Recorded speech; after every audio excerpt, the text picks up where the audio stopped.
Êxodo capítulo 1, de 1 a 14. Se você encontrou, curva a sua cabeça, feche seus olhos. Vamos falar com Deus nesse momento.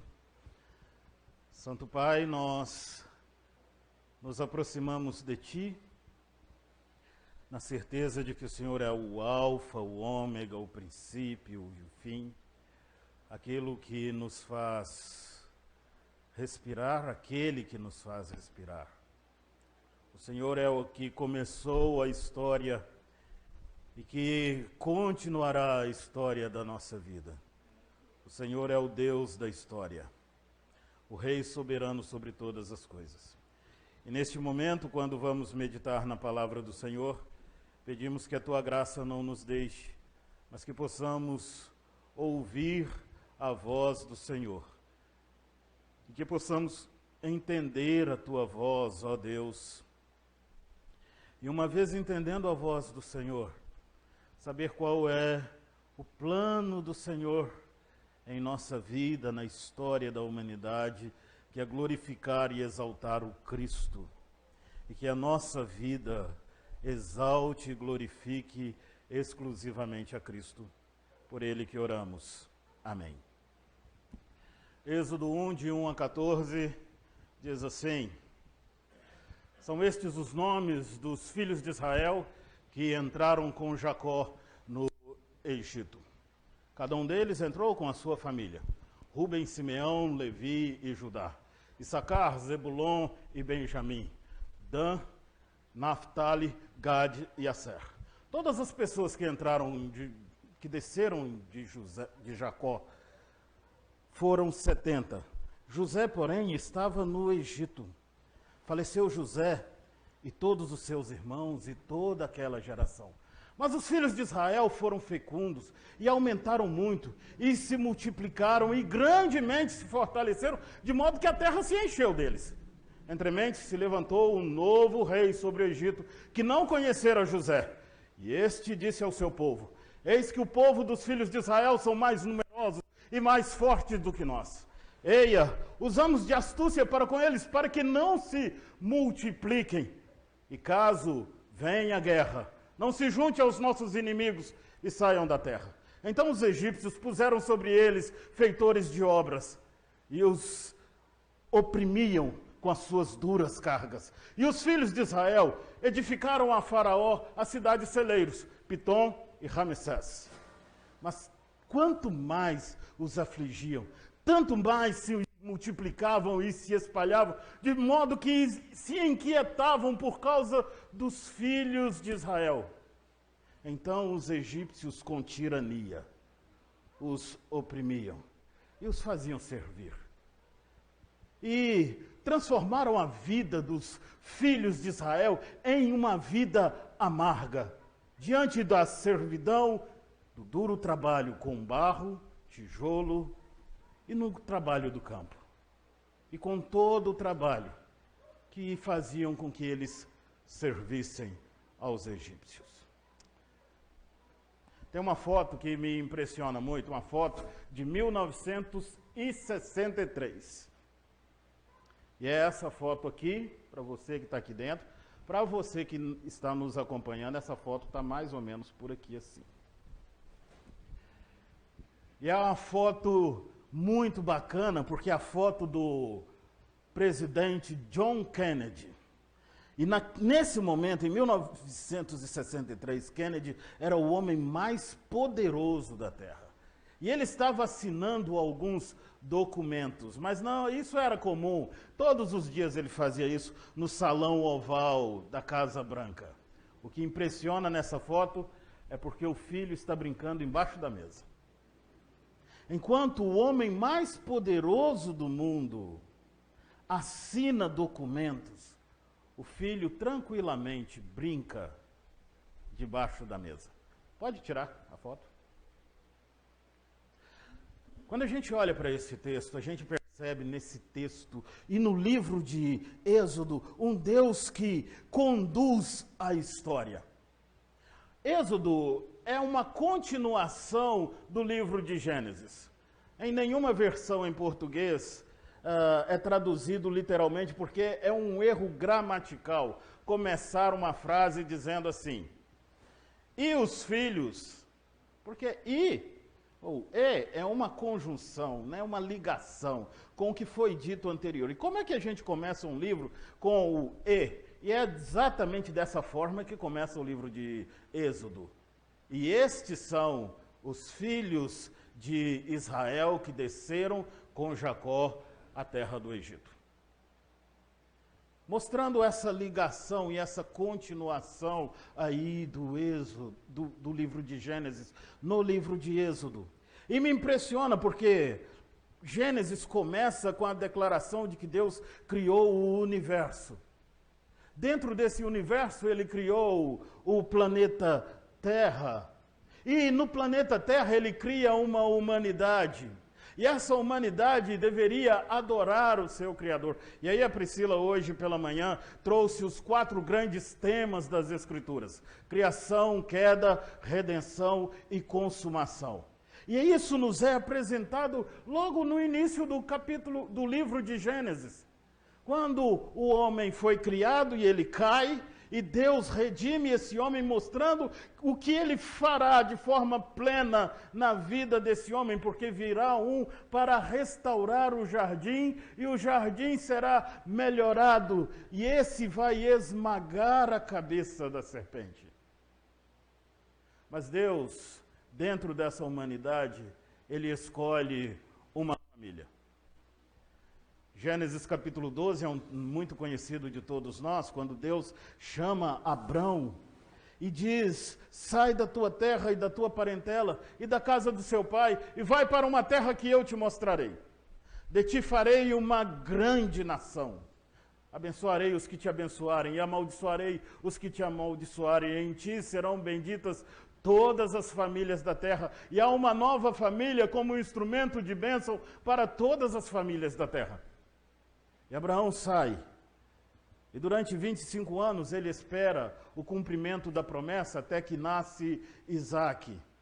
O tempo passa, Isaque se casa, Abraão morre, e Isaque tem 2 filhos, Jacó e Esaú. E Deus escolhe Jacó antes mesmo deles nascerem, e aí o Malaquias, em seu livro, no capítulo 1, vai dizer que ainda não eram os gêmeos nascidos para fazerem o bem ou o mal, mas Deus disse, eu amei a Jacó e aborreci de Esaú. E Jacó, então, foge depois de uma trama para pegar a bênção do seu irmão, e ele vai para a casa de Labão, e ali ele se casa e tem os seus 11 filhos. E Deus para de tratar com um homem e começa a tratar com uma nação, uma pequena nação. Jacó volta com os seus filhos e um deles é vendido para o Egito, porque ele era odiado pelos irmãos. E aí nós ouvimos sobre isso hoje pela manhã, por isso eu não preciso repetir a história. E a gente pode continuar daqui. Porque o livro de Êxodo vai nos lembrar que esse José trouxe a sua família do Egito, de Canaã para o Egito. Se você estiver com a sua Bíblia aberta aí, por favor, volte algumas páginas até o capítulo 46, o versículo 8. E o versículo 8 do capítulo 46 de Gênesis repete a mesma coisa, ou diz a mesma coisa que o versículo 1 do capítulo 1 de Êxodo. Começa dizendo assim, são estes os nomes dos filhos de Israel que desceram com Jacó para a terra do Egito. E aí começam com Rúben, o primogênito, e vai falando sobre os filhos de Jacó. E Moisés continua isso lá no livro de Êxodo, dizendo que esse povo desce para o Egito. E de repente Moisés para, e por quase 400 anos não há uma única palavra. E é curioso isso. E eu sei que você se lembrou nesse momento do período interbíblico ou intertestamentário, 400 anos de silêncio até o nascimento de um Salvador. E há aqui em Êxodo 400 anos de silêncio até o nascimento de um Salvador. Moisés, que nasce num contexto muito parecido com Jesus, e tão parecido que Mateus, no capítulo 1, vai dizer, no versículo 18, o nascimento de Jesus foi assim, e logo depois ele diz que ouviu-se, no capítulo 2 já, ouviu-se um grande clamor em Ramá, pranto, choro e grande lamento. Era Raquel chorando por seus filhos, inconsolável, porque eles já não mais existem. E ele cita Jeremias, que está olhando para o livro de Êxodo. Mas aí, então, nesses 400 ou quase 400 anos de silêncio, em que a família que receber a promessa divina sai da ameaça de extinção, porque a terra estava passando por uma grande necessidade. A fome em toda a terra. E aí em Êxodo somos informados que Jacó fica sabendo que no Egito há abundância de grãos. E ele envia os seus filhos. E ele sabe que no Egito há abundância de grãos, porque há um homem debaixo de Faraó que manda no Egito inteiro. Ele é o governador do Egito. O seu nome, Zafenate-Paneia. E ele envia os seus filhos. E esse homem, o Zafenate-Paneia, que pessoalmente vistoriava todas as negociações, encontra aqueles 10 jovens hebreus e manda prendê-los. Fica com Rúben e manda os outros 9 subirem. E se eles realmente têm um pai e um irmão e não são espiões, eles devem trazer o irmão mais novo, o jovem Benjamim, irmão legítimo de José. O pai não quer fazer isso. Então, depois de muita conversa, ele cede então o seu filho do coração, o filho mais moço. E eles vão para o Egito e chegam diante de Zafenate-Paneia. E Zafenate-Paneia os chama para a sua casa, lhes dá comida, bebe diante deles e os manda embora com grãos e dinheiro. E eles vão embora. E enquanto estão caminhando, os soldados de Faraó do Egito vêm e os prendem e os levam de volta. E Zafenate-Paneia manda o seu mordomo dizer que eles roubaram a sua taça, a taça pela qual ele fazia suas adivinhações. E eles estão confusos com aquilo. Então, Zafenate-Paneia diz, olha, na sacola de quem eu achar a minha taça, este será o meu escravo por toda a vida. E a taça é encontrada na sacola de Benjamim. Judá faz uma defesa fantástica. Ele diz, o meu pai não vai conseguir sobreviver. Meu pai já perdeu o filho do seu coração, nasceu esse menino, a mãe morreu no parto. Meu pai não sobrevive isso.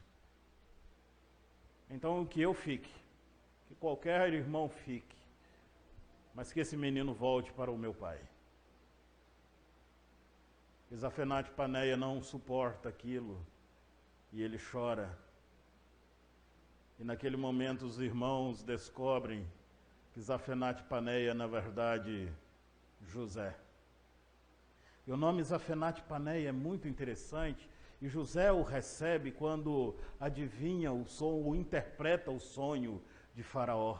O nome Zafenate-Paneia significa Deus vê, Deus fala.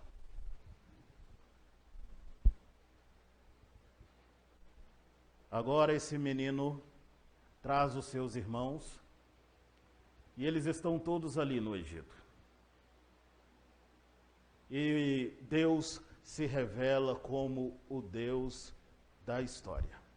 Olhando para isso, eu gostaria de meditar com você, ou tirar daqui, dessa história, 4 lições e 4 aplicações para a gente. A primeira lição é que Deus escreve a história para promover salvação do seu povo.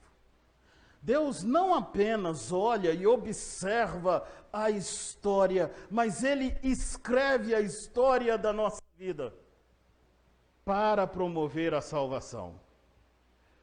A nossa vida é registrada a um autor soberano, conduzindo todos os fatos da nossa vida. Todos eles. Se você estiver com sua Bíblia aí, abra, por favor, no Salmo 139. Davi, nesse salmo, fala sobre a onisciência e a onipresença de Deus. O Deus que conhece todas as coisas.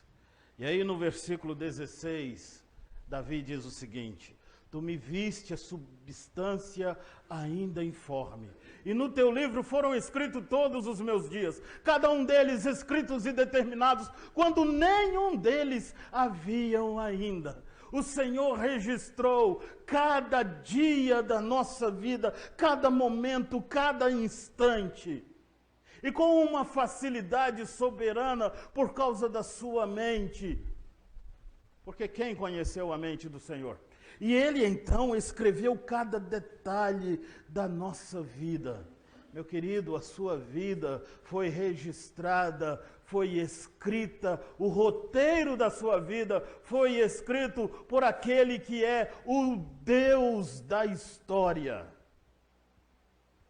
Então, se as coisas estiverem difíceis, saiba que cada coisa que acontece na sua vida tem um propósito, que é promover a salvação e a sua salvação. O Senhor nos conduz nisso.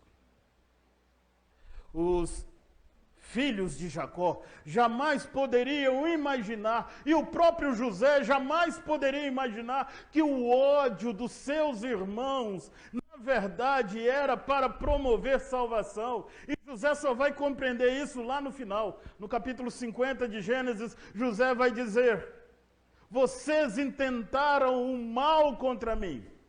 E aí a nossa tradução diz assim: Mas Deus tornou o mal em bem. E a nossa tradução não é muito boa. Porque a expressão hebraica não é tornou, transformar o mal em bem. Mas é no mal, Deus intentou o bem. Quando os irmãos de José odiaram a José, no ódio dos irmãos, Deus estava intentando o bem. O bem. Porque imagine só você, se os irmãos de José não o odiassem, se eles não o lançassem numa cisterna, se eles não o vendessem para os midianitas, se José não fosse vendido para Potifar, se a mulher de Potifar não se encantasse com José, se essa mulher não mentisse a respeito daquele menino, se ele não fosse parar numa prisão, se o copeiro e o padeiro não fossem para aquela prisão, se eles não tivessem os sonhos, se José não interpretasse os sonhos, se o copeiro não se esquecesse de José por 2 anos, se Faraó não tivesse o sonho, se José não interpretasse o sonho de Faraó, nada disso iria acontecer e a semente da mulher teria sucumbido e Jesus não teria nascido. Não haveria salvação. Por isso Deus escreve a nossa história. Nem sempre a gente consegue entender o propósito das coisas que estão acontecendo, mas Deus escreve a nossa história. A segunda lição que eu quero tirar aqui desse texto é que esse Deus da história, que escreve a história, Ele não apenas escreve, mas Ele controla a história para que as suas promessas sejam cumpridas. Ele não é um roteirista que escreve e entrega para os atores e os atores fazem do jeito que quiserem. Mas Ele vai conduzindo, Ele vai controlando a história para que nada fuja das suas mãos. Meu querido, o coronavírus não é algo que surgiu assim, está debaixo do controle daquele que assenta no trono, daquele que governa todas as coisas. Pense aí na maior dificuldade que você já enfrentou na sua vida. Está no controle de Deus. Eu não sei como está a sua vida, como está o seu coração, mas tudo que acontece com você está no controle de Deus. Ah, mas é porque você não sabe o que está acontecendo lá em casa. Está no controle de Deus. Você não sabe a doença que eu estou enfrentando? Está no controle de Deus. Você não sabe como estão os meus filhos? Estão no controle de Deus. Ele controla absolutamente todas as coisas. Então, meu querido, saiba que a sua história não é um carro desgovernado, mas é um carro controlado, onde todos os eventos estão debaixo do controle de Deus. Tudo está debaixo do controle de Deus. Por isso Ele é soberano sobre todas as coisas. A terceira lição que eu quero tirar aqui desse texto é que esse Deus que escreve e controla a história, Ele é aquele que conduz a história para ensinar o valor da redenção. Ele conduz a história para a glória do seu Filho, para nos revelar a cruz de Cristo. E esse é o maior papel das Escrituras, revelar para mim e para você a cruz de Cristo. Porque não existe um evento maior na história da humanidade do que a cruz. É a cruz que nos faz ser irmãos, é a cruz que abre os céus para que a gente fale e Deus se incline para ouvir. É a cruz que promoveu o perdão dos nossos pecados. É a cruz que nos coloca em condição de estar diante de Deus. É a cruz que nos transforma em justos diante de Deus. É a cruz que nos faz ser santos diante de Deus. É a cruz. Por isso a gente pode cantar, sim, eu amo a mensagem da cruz. Seu triunfo, o meu gozo será. E aí Paulo vai dizer, longe de mim, falar de uma outra coisa, senão a mensagem da cruz. Deus conduz todas as coisas para nos levar aos pés da cruz, porque não existe um lugar melhor para a gente estar do que aos pés da cruz. E quantas vezes nos rebelamos e não queremos nos inclinar diante da cruz, quando a única coisa que poderíamos fazer e que precisamos fazer é dizer, eis-me aqui, rendido estou. Mas a quarta lição que eu quero tirar desse texto, o Deus da história é aquele que escreve, que controla, que conduz, mas Ele rege a história para revelar ao seu povo um supremo propósito. Se aqui na terra o maior evento foi a cruz, é porque esse evento aponta para um supremo propósito de Deus. Nós começamos o nosso culto lendo o Apocalipse capítulo 21. Elisângela não sabia que eu ia pregar esse texto aqui, nem que eu ia falar de Apocalipse 21. Olha só como Deus conduz a história. E aí Apocalipse 21 começa dizendo assim, e vi a nova Jerusalém, que descia dos céus da parte de Deus. E ouviu-se uma voz, eis a morada de Deus com os homens. Deus estará no meio deles. Deus conduz todas as coisas e Ele rege a história para que um dia, de forma plena, o Senhor faça os céus vir à terra e a terra ir aos céus. E a gente viva com Ele, e Ele conosco, e Ele no nosso meio, num tempo em que o sol vai perder a sua claridade, porque haverá uma única luz, a luz do Cordeiro.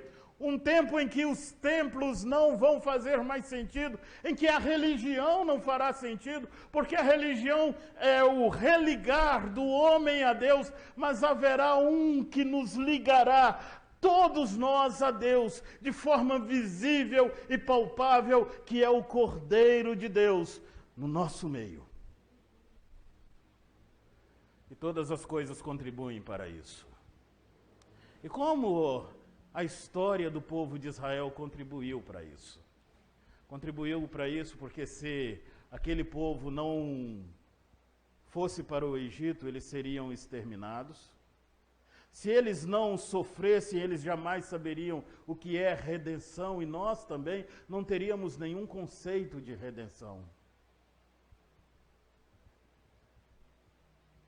E Jesus não viria ao mundo. E o novo céu e a nova terra não seria uma realidade para mim e para você. Eu quero encerrar.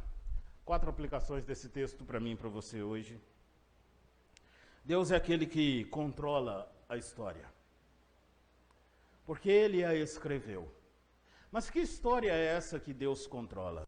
Deus controla a macro-história, a história de todo o universo. Mas Deus controla a micro-história, a história da sua vida.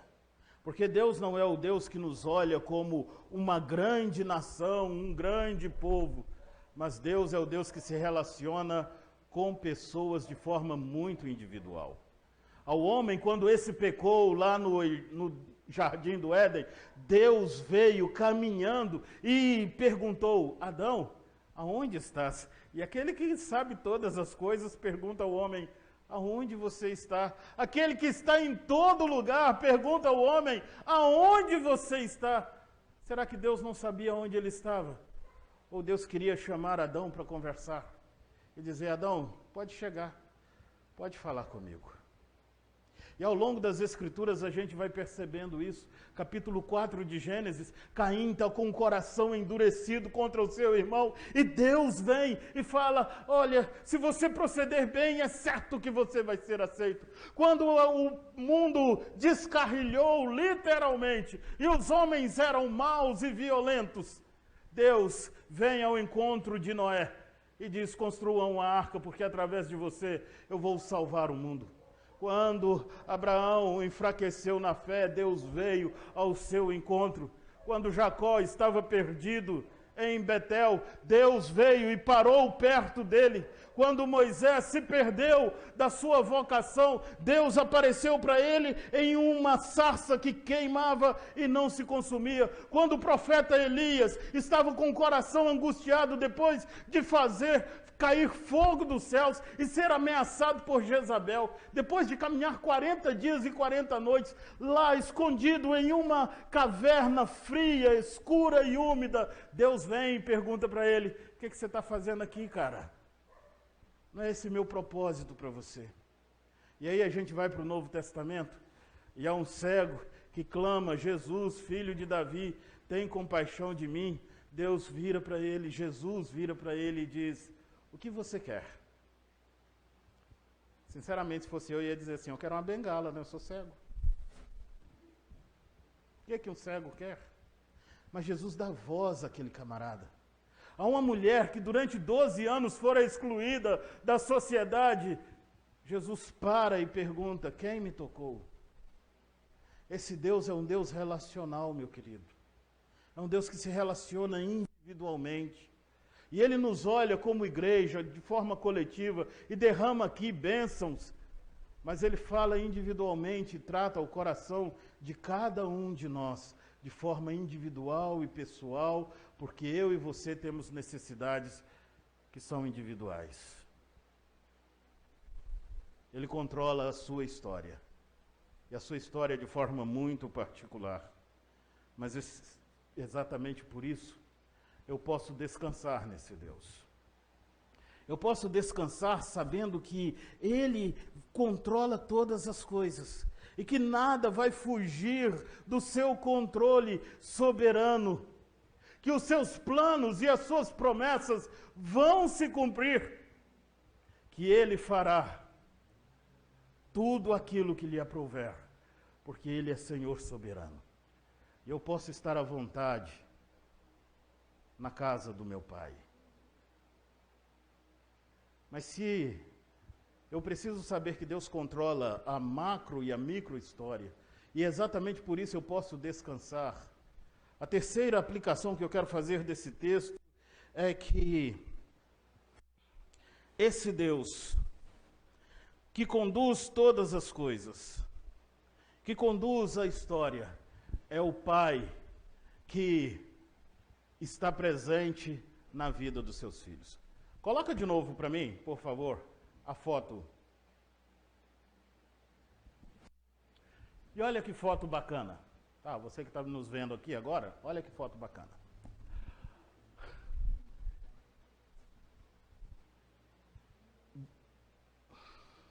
Kennedy estava assinando documentos que interferiram na história da humanidade,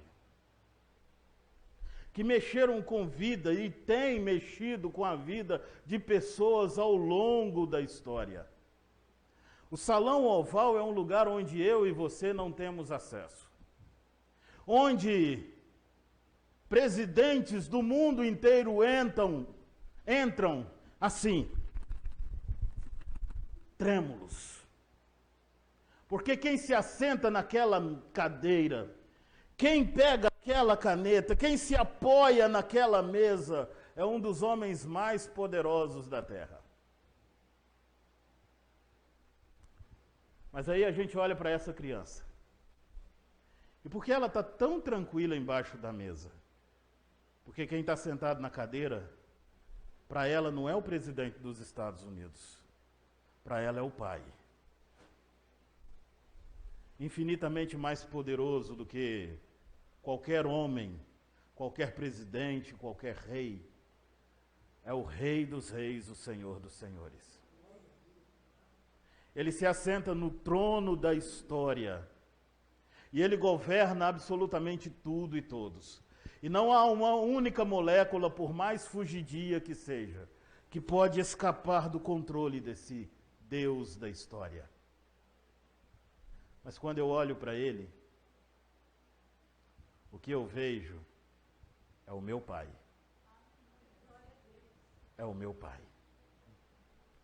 E a única coisa que eu preciso ver é o pai. Claro que eu vejo o Senhor soberano, que rege com um cetro de ferro as nações. Eu vejo aquele que não tem princípio nem fim. Eu vejo aquele que habita em luz inacessível, aquele cuja santidade é infinitamente maior do que a minha compreensão. Eu vejo aquele que criou todas as coisas, quer sejam conhecidas ou desconhecidas, visíveis ou invisíveis. Tudo que existe, existe por causa dele e para a sua glória. Até o inferno e o diabo, diz as Escrituras, existem para a glória dele. Eu vejo aquele que o universo não pode conter o seu poder, que é infinito e ilimitado. Mas aí eu olho para ele e eu vejo, nessa grandeza toda, o Pai, que quando eu falo, ele se inclina e diz assim: pode falar, filho, que eu estou aqui ouvindo. Pode falar, que eu estou aqui ouvindo. Meu querido, eu não sei como é que está a sua vida, nem o seu coração. E eu quero encerrar agora. No texto que nós lemos, de Êxodo 1, de 1 a 14, fala sobre um povo que desce para o Egito. Um povo que se multiplica e vê a promessa de Deus se cumprindo. Mas em meio ao tempo em que a promessa está se cumprindo, eles são ameaçados de extinção, porque se levanta um novo rei que não conhece a José. E esse rei age com tirania sobre esse povo. Os versículos seguintes, a partir do versículo 15, vai dizer que esse rei mandou que as parteiras, Sifrá e Puá, matassem os meninos. E aí nós temos 5 mulheres usadas por Deus contra um rei. Isso eu quero meditar com você no nosso próximo encontro. E ver a beleza de um Deus que não só é o Senhor da história, mas aquele que levanta colunas para nos sustentar. E na leitura de Êxodo, uma das grandes características de Deus é que esse Deus é aquele que protege os seus filhos. Um certo dia, eu estava conversando com um senhor numa outra igreja que eu pastoreei. Um senhor idoso, iletrado, aprendeu a ler na Bíblia. E aí, ele conversando comigo, ele falou assim: pastor, Deus é o meu travesseiro. Eu olhei para ele: travesseiro? E ele falou assim: pastor, se eu dormir sem travesseiro, no outro dia eu não sou ninguém. Estou morto. Deus é o meu travesseiro que me faz descansar.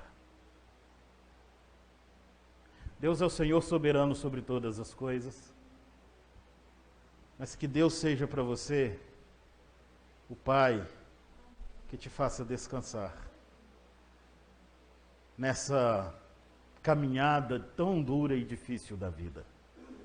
Porque momentos bons nós vivenciamos, mas momentos bons são seguidos de momentos difíceis.